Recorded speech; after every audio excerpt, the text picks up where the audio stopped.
At dawn over the Baltic, Russian air defense radars began lighting up one after another.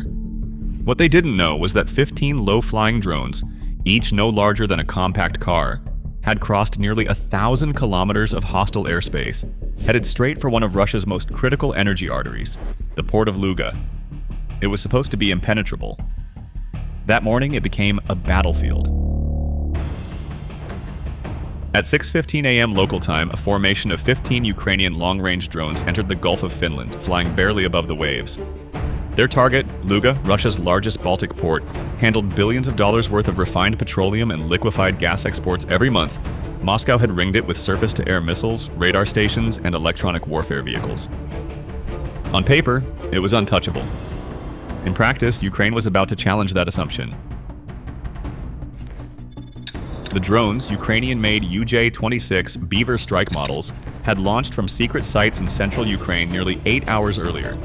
They'd flown more than 960 kilometers through the night, guided by satellite and inertial navigation, their small engines running hot and fuel tanks near empty. Operators in hardened bunkers near Kyiv watched through grainy satellite relays as the formation neared the target zone. Everything appeared normal until a Russian patrol boat emerged through the morning fog below them. The formation leader immediately veered hard to the right as 14.5mm machine gun tracers cut through the air. The Russian crew had spotted movement in the haze and opened fire. Streams of glowing rounds swept across the drone's path, missing by meters, close enough that, had there been human pilots, they would have felt the pressure shock of passing bullets. The patrol boat crew fired 3 Igla-S shoulder-launched missiles, systems meant for helicopters and low-flying aircraft, hoping their heat-seeking guidance could lock onto the small engines. The missiles streaked upward into the gray sky. One lost lock and spiraled into the sea. Another detonated in open air between drones, its proximity fuse triggered by nothing. The third connected, shredding the trailing drone in a brief orange flash. 14 survivors regrouped and pressed onward, now just 40 kilometers from the Russian coast. That was when a much more serious threat came online. An S-400 Triumph air defense battery positioned inland activated its gravestone radar. For several minutes, it had been silently tracking the incoming formation, but only now did it switch from search mode to fire control. The Ukrainian drones were within engagement range. The S-400 system is among Russia's most advanced, capable of tracking hundreds of targets simultaneously and striking aircraft 400 kilometers away. But against these drones, it faced a challenge it was never designed for. The Beaver drones were made from lightweight fiberglass and carbon composites, materials that reflect only a fraction of the radar energy that metallic aircraft do. To the radar operators, the swarm appeared smaller than a flock of birds. The Russian operator attempted to lock anyway. The S-400 emits a focused 3 GHz radar beam, measuring the reflection to calculate range and trajectory, essentially a radio-based form of sonar. But the weak reflections gave inconsistent readings. The target icons on his display flickered, barely registering above background noise. So he switched tactics, launching missiles first, hoping their onboard seekers would provide more accurate data in flight. 248 N6DM missiles, each worth around $2 million, blasted off their launch rails, leaving white contrails across the dawn sky. Designed to destroy fighter jets and cruise missiles, they accelerated toward the low-flying targets, but the drones had already dropped altitude, skimming just 10 meters above the Baltic Sea. At such low altitude, the missiles' control fins began to stall. Their aerodynamic surfaces couldn't generate enough lift to maneuver at the steep dive angles required. Both missiles lost stability and plunged into the water. The S-400 crew quickly switched to a different weapon, the 9M96E2, a smaller missile with gas dynamic thrusters that could pivot mid-flight without relying on airflow. These weapons could perform 90-degree turns and endure forces up to 60 Gs, ideal for low-altitude chases. The first 9M96 missile locked on, closing the distance at supersonic speed. The lead Beaver tried to evade, banking hard left, but the missile's seeker adjusted instantly. 3 seconds to impact, then a bright detonation. Hundreds of tungsten fragments ripped through the drone's carbon fiber fuselage, scattering debris across the sea. A second missile destroyed another drone moments later. But the destruction created a side effect that the Russians hadn't anticipated. The fragments and debris generated false radar echoes, confusing their systems with hundreds of ghost targets. For a brief window, the survivors vanished from radar, disappearing into the clutter. 13 drones remained, and now the port's close-range defenses were prepared to engage. Russia had deployed multiple Panzer S-1 systems around Luga, forming overlapping fields of fire known as a bot. Each Panzer combines radar-guided missiles with twin 30mm cannons capable of 5,000 rounds per minute. They serve as the last line of defense when long-range systems fail.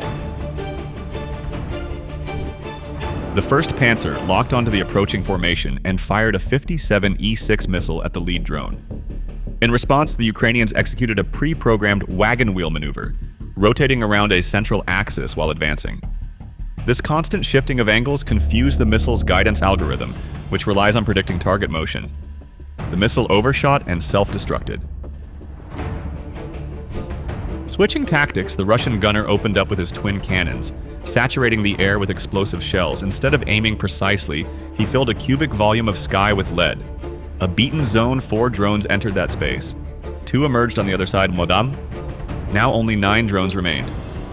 By this point, Russian regional command centers across Leningrad Oblast were flashing red. Simultaneous attacks were unfolding across western Russia, in Kursk, Bryansk, and Rostov. Every air defense unit was already engaged. The Luga garrison would receive no reinforcements. The 9 surviving beavers pressed on, approaching from the southwest. Ahead of them sat one of the most sophisticated electronic warfare systems in Russia's arsenal, the Krasuka 4. Externally, the Krasuka looks like an ordinary shipping container mounted on a truck. Internally, it's packed with over $20 million worth of jamming electronics designed to blind radar and sever communication links. As the drones closed to within 30 kilometers, the system activated, unleashing a storm of electromagnetic interference across frequencies from 1.2 to 5.8 gigahertz.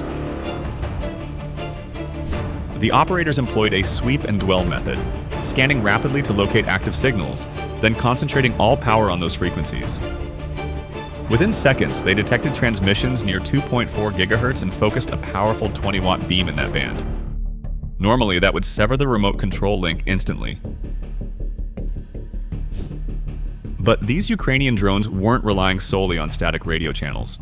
They were using frequency-hopping spread spectrum, shifting between 128 encrypted channels every second in a pattern known only to the drone's onboard processor and the control station in Ukraine. To jam it completely, the Russians would need to blanket the entire spectrum at once. They switched to barrage jamming, flooding every frequency simultaneously. Even that didn't stop the beavers. Losing connection to their operators, the drones automatically switched to autonomous navigation, using terrain contour matching preloaded maps compared radar altimeter data against stored elevation profiles. Every road, bridge, and structure between the launch point and target had been programmed months in advance the drones could navigate without GPS or radio links. However, autonomy had risks. 3 drones crashed into a newly constructed crane on the outskirts of Luga, an obstacle not present in their outdated terrain database. The collisions were instantaneous and catastrophic. The drone's carbon fiber frames no match for steel and that. 6 drones continued, but their batteries were nearly drained, less than 20% remaining. There would be no second attempt. At the same time, the S-400 commander faced his own problem. Each remaining missile in his inventory cost millions. The drones they faced cost about $35,000 apiece. Even if every engagement succeeded, Russia would lose the exchange financially. He ordered his crews to switch to older, cheaper weapons, Zu-23 anti-aircraft guns dating from the 1960s. These manually aimed cannons used optical sights, not radar. Gunners had to visually spot the targets, no easy task with small drones darting at 150 kilometers per hour. The operators fired blind, filling the sky with tracers. By sheer luck, 1 drone was struck mid-roll, breaking apart in mid-air. 5 remained. As the survivors neared the port, the environment turned against both sides. The morning fog that had concealed the drones earlier thickened again as the sun warmed the air. Visibility dropped to less than 30 meters. Radar and thermal sensors alike became unreliable.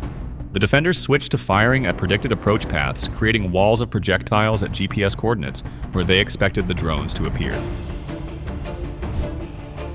The beavers descended to just 3 meters above the water. Salt spray coated their sensors, turning their camera feeds into a gray blur. The operators in Kiev could see nothing but static. The drones were flying blind, guided solely by coordinates.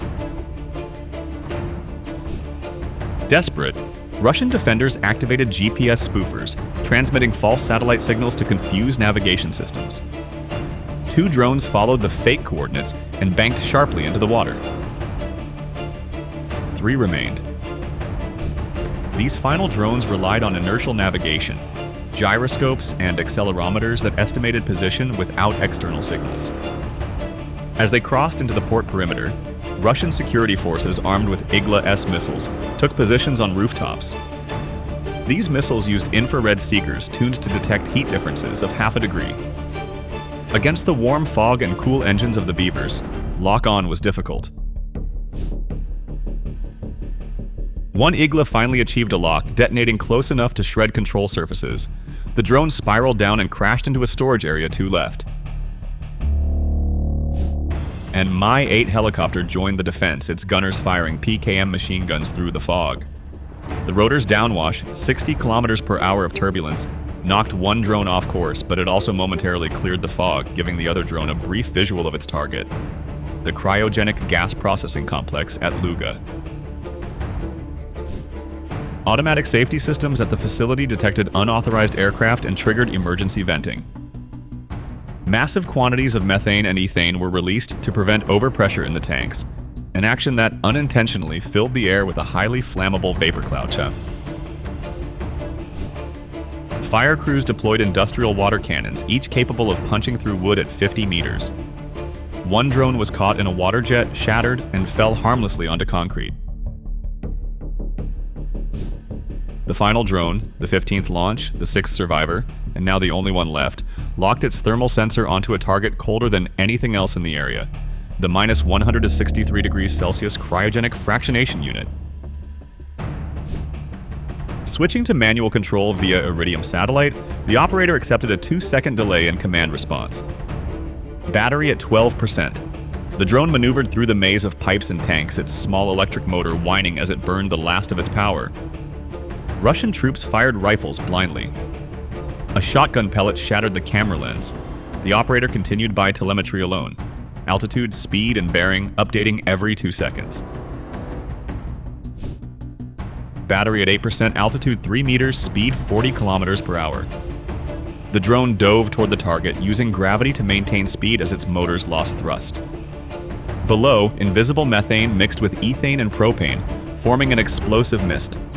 The drone's 20-kilogram thermite warhead, iron oxide, and aluminum powder was set to detonate on impact, burning at over 2,500 degrees Celsius. Battery 5%. Motors failing. The operator pushed the nose down. The signal froze. Power lost.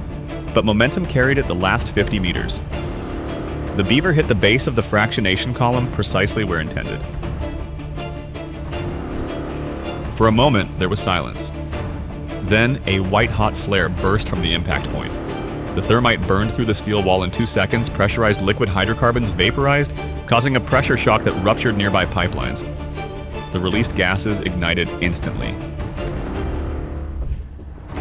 The first explosion tore through the complex at 3,000 meters per second, shattering windows for kilometers.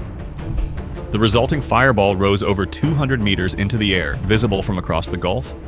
Then came secondary explosions, a chain reaction of rupturing cryogenic vessels, each one depressurized violently, expanding 600 times its volume in seconds. The cascade obliterated the facility. Within minutes, the $2 billion gas processing hub was gone, twisted metal and burning debris where one of Russia's most secure energy installations had stood. The fires would burn for 6 days, visible from satellites over Estonia and Finland. For Ukraine, it marked the deepest successful strike into Russian territory yet. Achieved not with missiles or bombers, but with small, relatively cheap drones that had outsmarted and outlasted one of the world's most complex air defense networks. The strike on Luga wasn't just a tactical success. It demonstrated a shift in modern warfare, where cost, autonomy, and precision increasingly matter more than size or range. And somewhere in a bunker near Kiev, the operators watched their telemetry feed go dark, knowing their last drone had reached its mark.